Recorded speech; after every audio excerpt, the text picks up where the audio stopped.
It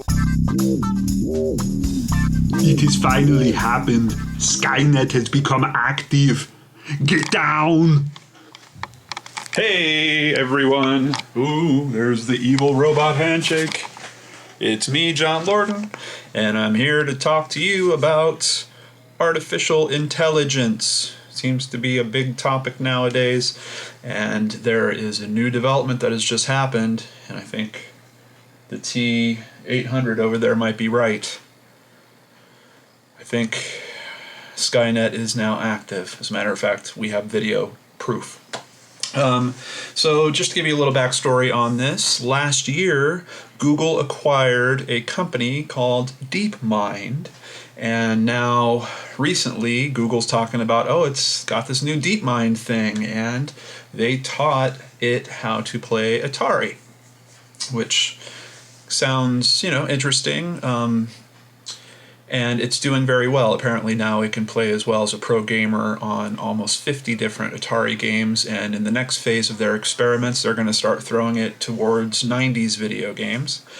Basically, the only thing they don't give it an instruction book, or they don't code instructions about the game into it. They literally just give it access to the controller, and they show it the score and let it understand the scoring system so that it knows it's trying to raise the score. Now, making a program that plays a video game I don't think is all that difficult. I mean, any of us that have played chess against a computer, which now beats humans, knows that has been possible for a long time. But what's curious about this is watching how it actually learns. So I'm going to run that video for you right now. This is from a website called livescience.com, so big shout out to them for posting this awesome video.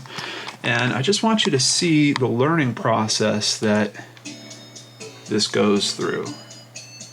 So here's our favorite Pong. Hey, wait, movie. Hey, oh, he's not doing so good. Kind of like the first time I played Pong.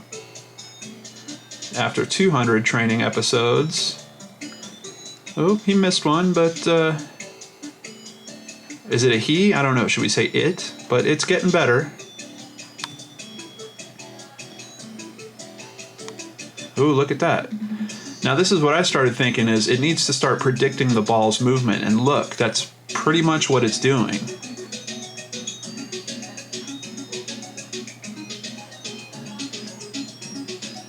So here it actually starts getting a new strategy understood where, look at that, it's hitting the ball in particular, trying to get it up top so that it doesn't have to do the work.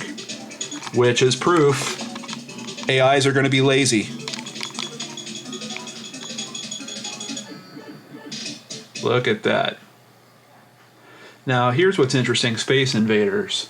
And this is where I think the fears of the T-800 come to fruition. Because we are now destroying alien creatures. Could these be soldiers on an enemy battlefield? Maybe. Look at that, it's doing pretty good work. It's interesting that it seems systematic, but watch here. He's not going to go for the leftmost. Now he's on the middle column. So it's definitely taking advantage of opportunities that it has learned. So that's all we have to show on that, I think. So I think it's pretty interesting just watching how this thing learns and adapts. And this technology is not just for video games. This is basically written on an algorithm by Demis Hassabis. And I believe this is the foundation of this DeepMind company that was purchased by Google. And now they're calling it Google's DeepMind.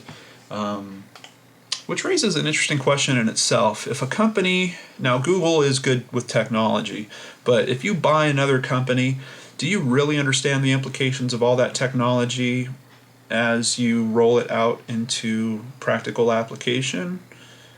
Do you understand it the same as the original designer? Probably not. So luckily, it seems like Mr. Hassabis is still with DeepMind. He's actually working with Google now. But there is something to be said about creation and original intent.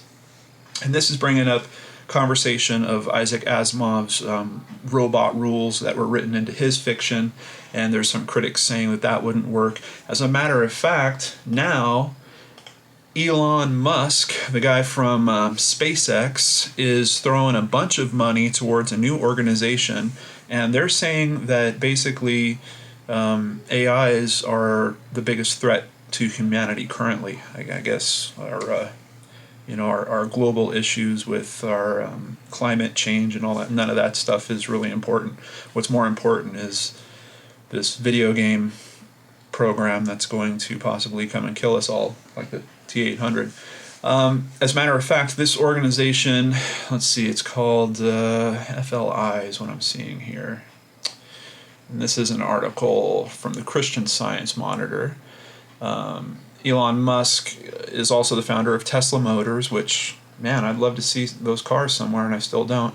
Oh, Future of Life Institute, that's the FLI. And members of the board on FLI are Stephen Hawking and Morgan Freeman. What? What the hell does Morgan Freeman... What the hell does Morgan Freeman have to do with technology? I have no idea. And why would you announce that he's a board member like that's... Oh, man. I mean, don't get me wrong. I love Morgan Freeman. He is a fine actor.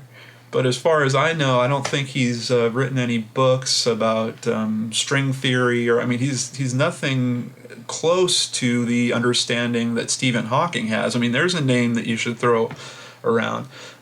Elon Musk, quite honestly, I know he's great at raising funds. He seems to be always grabbing money from big super investors for his company. And like I said, I still don't see Teslas on the road like I believe they should. God, that company's a decade old now or something.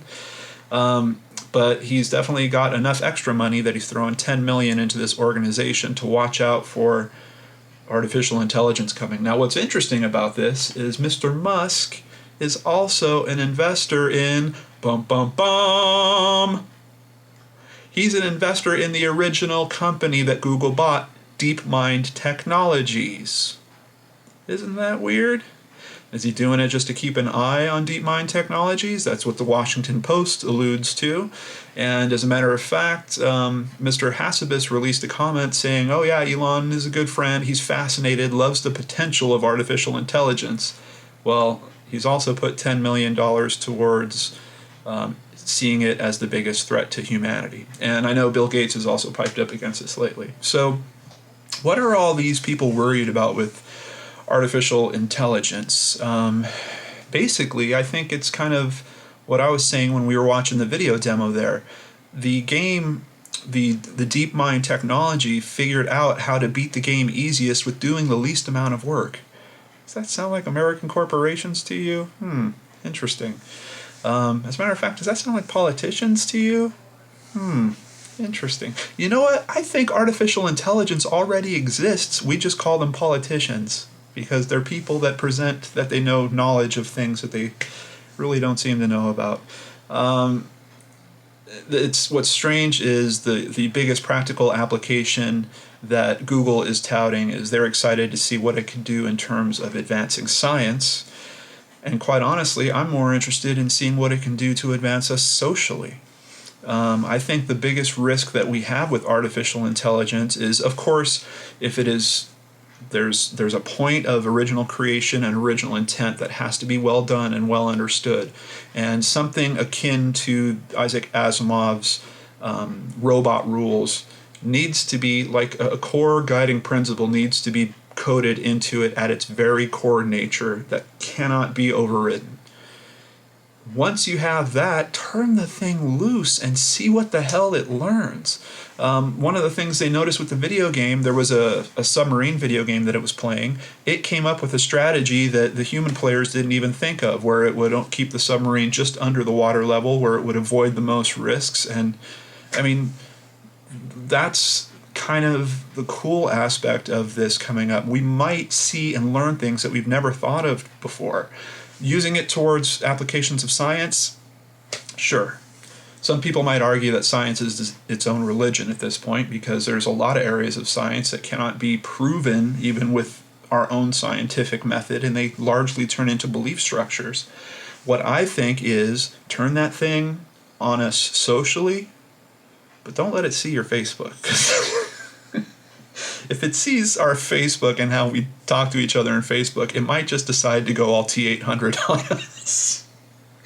And legally, that's where I think artificial intelligence could make the biggest strike, is look at all of our legal processes, all of our written legal language, which if you've ever seen a book of our civil codes, I mean, it's ridiculous. And think of all the codes you have for all the different cities, all the different counties, all the different states in this nation, and then at the federal level.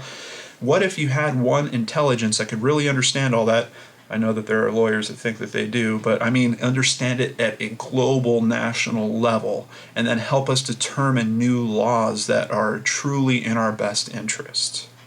That's where I think we can see artificial intelligence make the biggest strike. And guess what? Those changes would probably start targeting some of the things that we're seeing those big companies do, like tax evasion, would probably target the NSA. You know, that's something strange. Now there's a new story that is kicking around that the NSA hacked a SIM card manufacturer. Why is the NSA not being held to the same laws as the citizens? I know that citizens that hack, they can wind up in jail, but for some reason the NSA, it's one thing if they make an agreement with a company, but this company they had no agreement with, they literally hacked it. So I do think that artificial intelligence would help draw out some of those issues and maybe give us some better ways of thinking, some better tools for handling this stuff. Not to mention, in a case like the NSA, where you have people sitting on gigabytes and gigabytes of personal data, they're saying for our national security, why have humans interact with that data? Wouldn't you feel safer if there was a program that would essentially be between the human and that data and only pull out issues that look like they could be potential terror threats, instead of some analyst sitting at his terminal, you know, hacking into Lindsay Lohan's phone for the 400th time? I mean, come on. What are they afraid of? Bill Gates. What's Bill Gates afraid of with artificial intelligence? There's really some strange questions there, and of course all of these questions are coming from people that have a lot of money. I am going to do a little research on Stephen Hawking just to see kind of what his point of view is on it, but what's yours? Feel free to drop a comment below, give me a like or a don't like on this topic so I know for the next video, and watch out for that artificial intelligence, because it will kick your butt at Atari 2600. Have a great day.